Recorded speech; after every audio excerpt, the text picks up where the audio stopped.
Hi, my name is Janice Lukes and I'm the City Councillor for Waverley West. This is the second video in a series of videos I'm producing to help you understand the importance of effective governance at City Hall. This video will highlight the formation of committees and information flow in the decision-making process of significant issues. Council has called for a review of the city's governance model, which hasn't been reviewed in 24 years. A national consulting firm has been hired to help in the governance review, and a preliminary report is now public.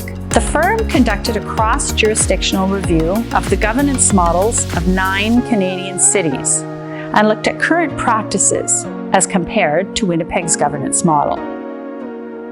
Every 4 years, the city is required to hold an election. There are 15 wards in the city, and eligible residents living in a ward can vote for one city councillor and a mayor. Councillors are elected and have a dual role to carry out: to represent residents' interests at City Hall and to participate in decisions affecting the entire city.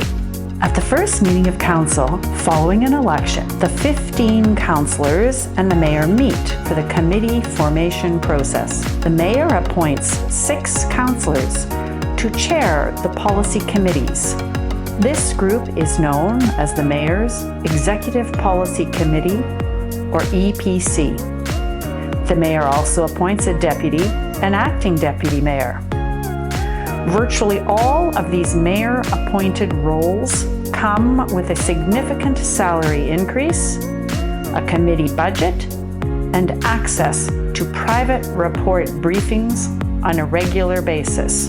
The remaining 7 councillors are restricted from attending the private report briefings.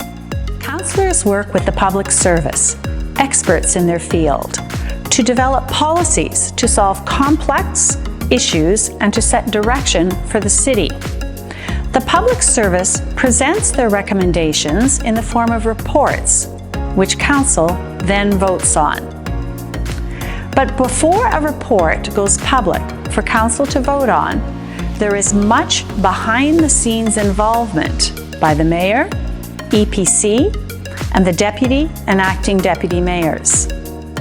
First, the reports are reviewed in private agenda management meetings between the mayor's office, the mayor and the mayor's staff, and the public service. In these meetings, revisions to the report can be made and recommendations can be added or deleted.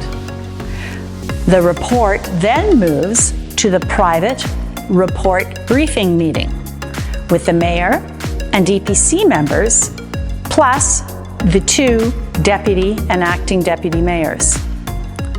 The public service provides a comprehensive briefing where, again, revisions can be made and recommendations can be added or deleted from the report. Also at these private meetings, the mayor and 8 councillors have the ability to exert influence and negotiate amongst each other in relation to issues, key priorities, and priorities important to them. Eventually, a final report is posted on the city's decision-making information system. This is the first time the 7 councillors not appointed to any position see the report, and the same time the public sees the report. Through a series of public committee meetings, the public and all councillors can provide feedback on the report. But ultimately, all of this input is funneled back to the mayor and the Executive Policy Committee, who make a recommendation to council. Virtually all major council decisions require a majority vote to pass. 9 votes represents a majority. Many people are challenged by this 24-year-old governance model that guides decision-making at City Hall.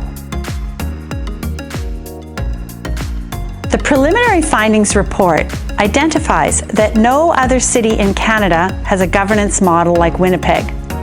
Here are some highlights from the report.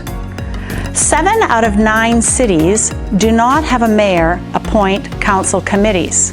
Instead, council members work collaboratively together to form the structure of their committees.